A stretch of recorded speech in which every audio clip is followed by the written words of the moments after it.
I am Margaret, 45 years old, and 4 months ago I was a successful marketing director with what seemed like a perfect life. Then a blood clot changed everything. I had a massive stroke during a presentation at work and woke up 3 days later unable to speak or move my right side. But the real shock came when a process server walked into my ICU room with divorce papers while I was still on a ventilator. My husband of 23 years couldn't wait for me to die. He needed to protect his assets before I potentially became a permanent burden. What he didn't know was that my ICU nurse was recording everything, and his timing would cost him everything he tried to protect. If you want to hear how a paralyzed woman destroyed her husband in court without saying a single word, keep watching. Before I continue, comment where you're watching from. Hit subscribe if you believe that karma has perfect timing, especially when someone kicks you while you're literally dying. The morning of March 15th started like any other. I was preparing for the biggest presentation of my career, a multi-million-dollar campaign pitch to our firm's largest potential client. At 45, I was at the peak of my professional life.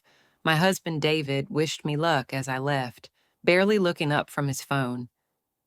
That distracted goodbye would be the last normal moment of our marriage. David and I had built what looked like an enviable life from the outside. We lived in a colonial house in Westchester, drove matching BMWs, and had 2 kids in expensive colleges. He was a financial advisor managing wealthy portfolios. I was a marketing director at a top firm. Together, we pulled in over $400,000 a year. But success can hide a lot of cracks. David had always been obsessed with appearances, the right clothes, the right friends, the right image. I was part of that image, the accomplished wife who looked good at country club events and could discuss market trends with his clients. What I didn't realize was that I was only valuable to him as long as I maintained that image. The stroke hit at 10:47 a.m. I was midway through my PowerPoint explaining our strategic approach when the world tilted. The last thing I remember is the conference room ceiling and someone screaming my name. I woke up 3 days later in the ICU at Mount Sinai Hospital. I couldn't move my right arm or leg. When I tried to speak, only garbled sounds came out. The left side of my face drooped. Machines beeped around me, a tube down my throat helping me breathe. Dr. Rahman, my neurologist, explained I'd had an ischemic stroke caused by a blood clot. The damage was significant but not irreversible. With aggressive therapy, I could potentially recover most of my function. But it would take months, maybe years. David was there when I woke up, holding my left hand. "Don't try to talk, Maggie," he said. "You've had a stroke, but you're going to be fine." I squeezed his hand, grateful he was there. What I didn't know was that he'd already been on the phone with divorce attorneys while I was unconscious. My daughter Emma flew in from Stanford. My son Jake came from New York University. They took shifts, sitting with me, reading to me, playing my favorite music. David, however, started spending less time at the hospital. "Dad's just stressed," Emma told me on day 5. "He's handling everything with your insurance and work." I wanted to believe her. But when he did visit, I caught him staring at me with an expression I'd never seen before, disgust mixed with calculation. On day 7, while struggling through speech therapy, trying to relearn how to say my own name, my life imploded completely. I was alone in my ICU room except for my nurse, Carla, who was adjusting my IV. The door opened, and a man in a suit walked in. "Margaret Collins?" he asked. I couldn't respond verbally, but I nodded slightly. "You've been served," he said, placing a thick envelope on my bedside table. Carla immediately intervened. "Excuse me, this is an ICU. You can't just walk in here. This patient is in critical condition." "I'm a process server. I'm legally required to deliver these documents." After he left, Carla looked at the envelope, then at me. "Honey, do you want me to open this?" I blinked once for yes, our established communication system. She opened it, and her face went pale. "Oh my God, these are divorce papers." I must have looked confused because she held them up where I could see. There it was in black and white. "Petition for dissolution of marriage, filed by David Collins." The date showed he'd initiated the filing 2 days after my stroke. Carla was furious. What kind of monster files for divorce while his wife is in the ICU? But that wasn't even the worst part. As Carla read through the documents for me, the full horror emerged. David was claiming abandonment, stating I had ceased to function as a spouse. He was requesting immediate division of assets, citing urgent financial considerations due to impending medical expenses. He wanted the house, the investment accounts, everything, and he wanted it fast before my medical bills could impact marital assets. This is dated 3 days ago, Carla said. You were literally on life support 3 days ago. I started to cry, which with facial paralysis meant tears only ran down the left side of my face. My own husband was trying to divorce me before I could either die or rack up medical bills. Carla did something then that would later save me. She pulled out her phone. I'm documenting this, she said. This is medical abuse. You're my patient, and I'm recording the time and date divorce papers were served to a patient on a ventilator in the ICU. She also called my daughter immediately. Emma arrived within an hour, absolutely livid. How could Dad do this? She kept saying. You just had a stroke. You can't even speak. Through blinking and left-handed gestures, I managed to communicate that I needed a lawyer. Emma called her friend from law school, who recommended Patricia Winters, a divorce attorney known for handling high-conflict cases. Patricia visited me in the ICU the next day. She was in her 60s with silver hair and a take-no-prisoners attitude. In 30 years of practice, she said, I've never seen someone serve divorce papers to an ICU patient. This is unconscionable. Don't worry, Margaret. We're going to destroy him. She took photos of me in the hospital bed, hooked to machines, unable to speak or move half my body. Documentation, she said.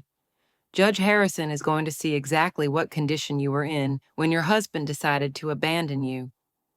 Over the next few days, while I struggled to relearn basic functions, Patricia investigated. What she found was enraging. David had been preparing for this.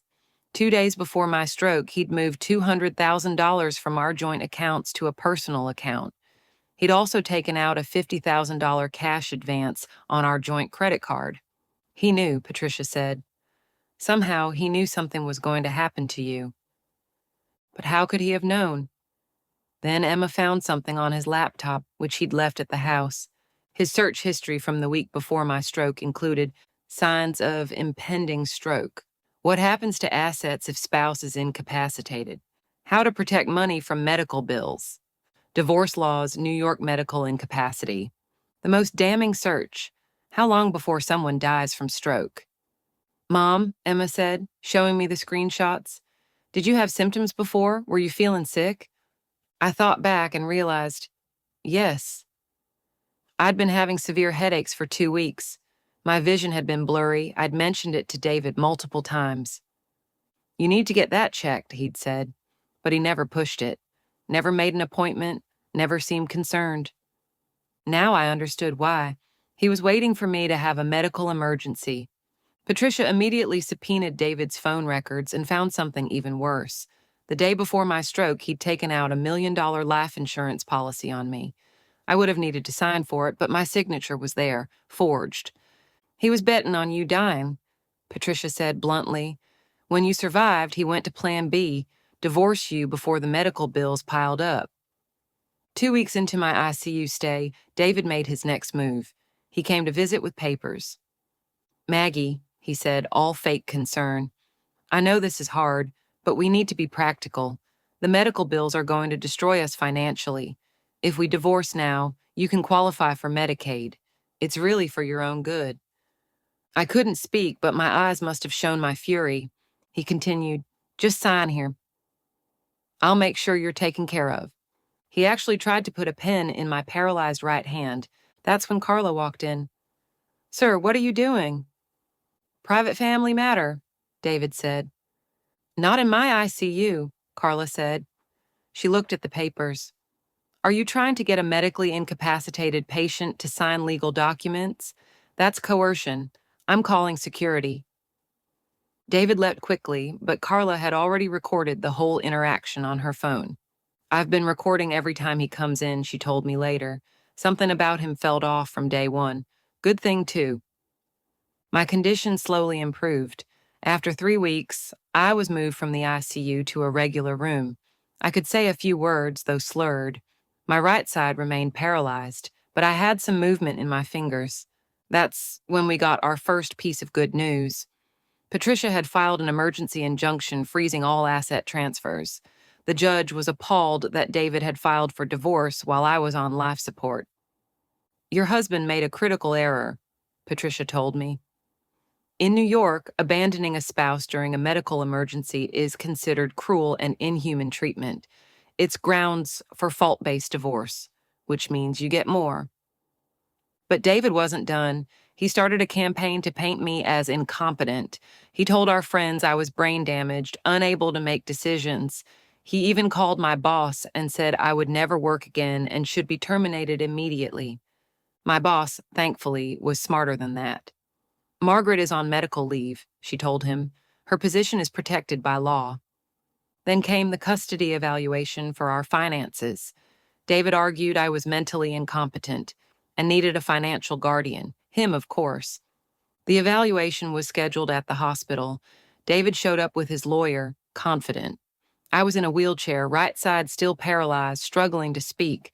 But Patricia had prepared. She'd brought a speech therapist who'd been working with me. We'd practiced for days. The evaluator asked me basic questions: name, date, location. I answered slowly but correctly. Then came the key question: "Do you understand what's happening with your divorce?" It took me almost a minute to get the words out, but I said clearly, "My husband wants my money before medical bills come." David's lawyer tried to object, saying I'd been coached, but the evaluator asked me to explain our finances. Despite my limitations, I laid out every account, every investment, the amounts, the dates David had tried to move money. My brain was perfectly fine. It was just my body that was broken. The evaluator's report was damning for David. Not only was I competent, but she noted the unusual cruelty of attempting to divorce a spouse during medical crisis. A month later, I was released to a rehabilitation facility.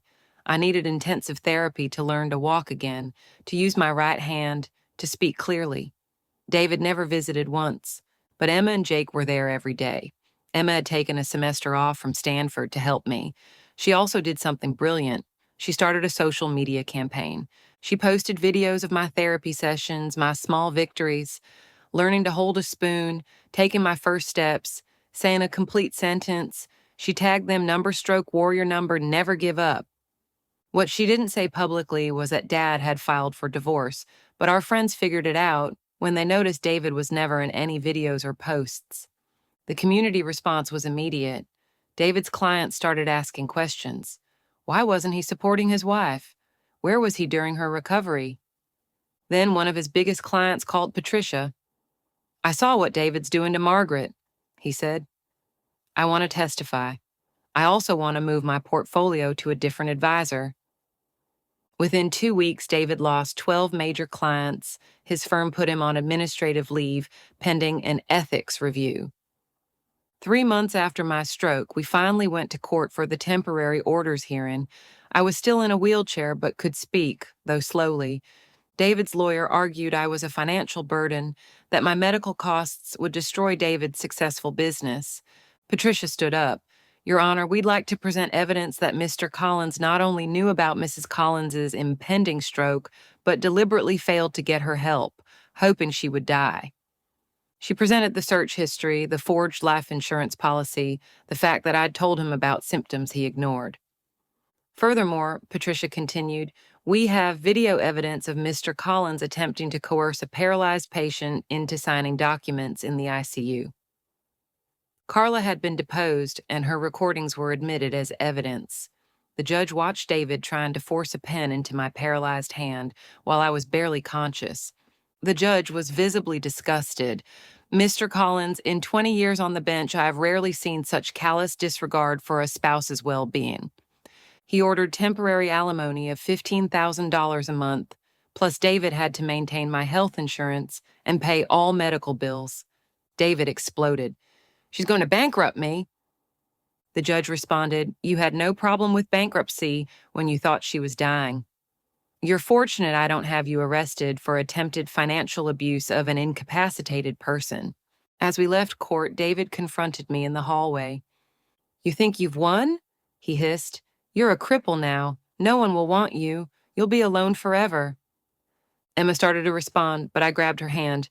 I looked David in the eye and said slowly but clearly, I would rather be alone than with someone who left me to die.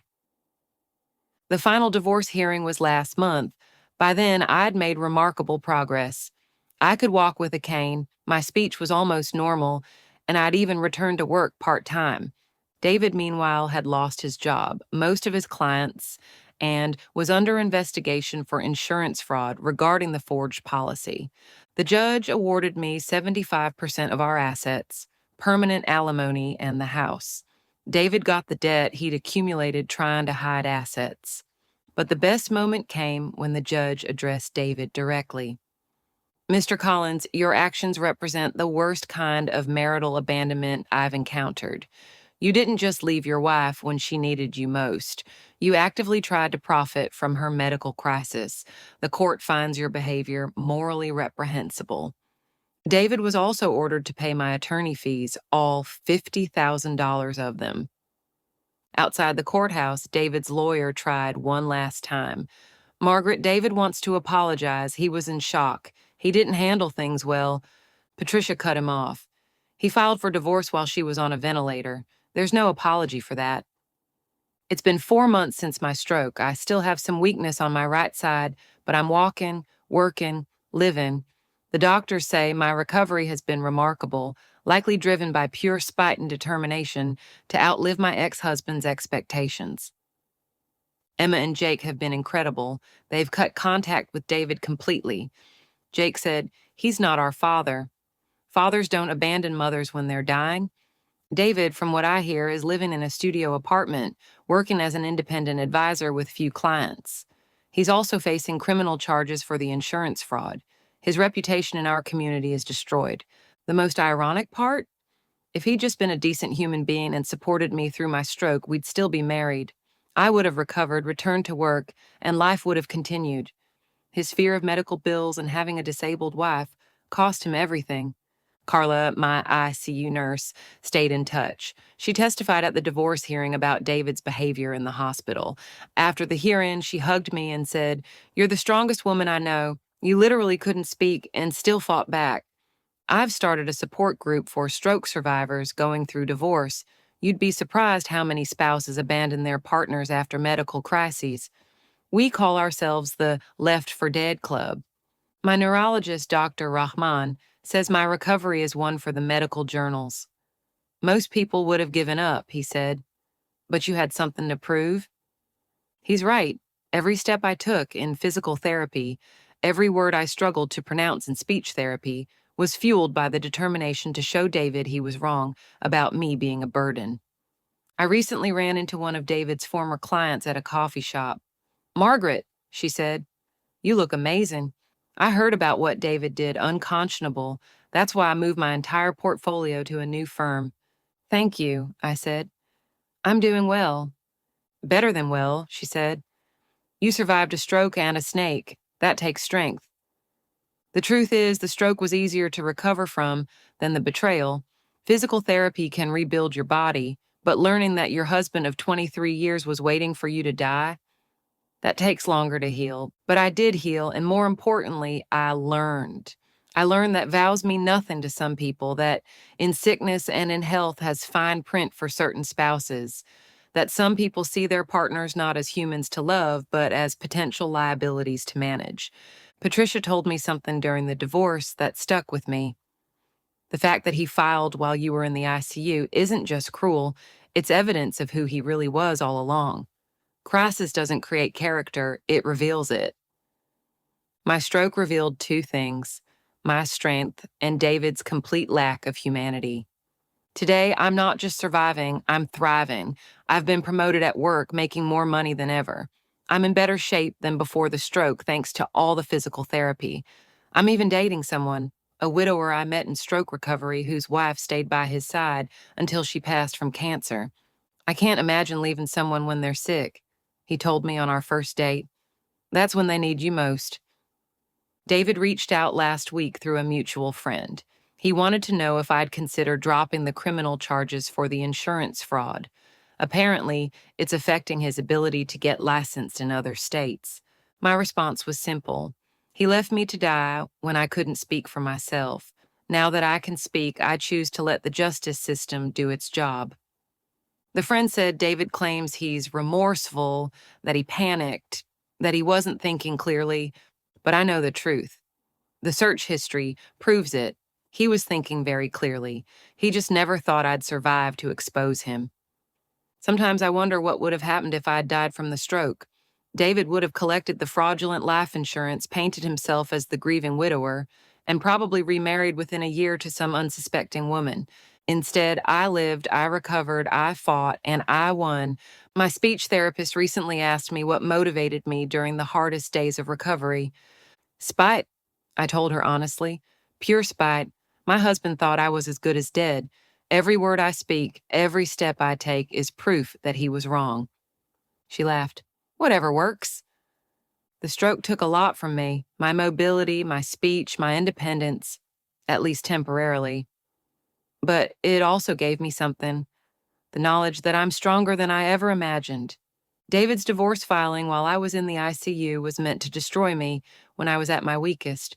Instead, it gave me the fury I needed to recover faster than anyone expected. I'm Margaret. I'm 45 years old. I'm a stroke survivor. I'm a divorce survivor. And I'm proof that the best revenge is a life well lived, especially when someone thought you wouldn't live at all. What would you do if your spouse filed for divorce while you were fighting for your life in the ICU?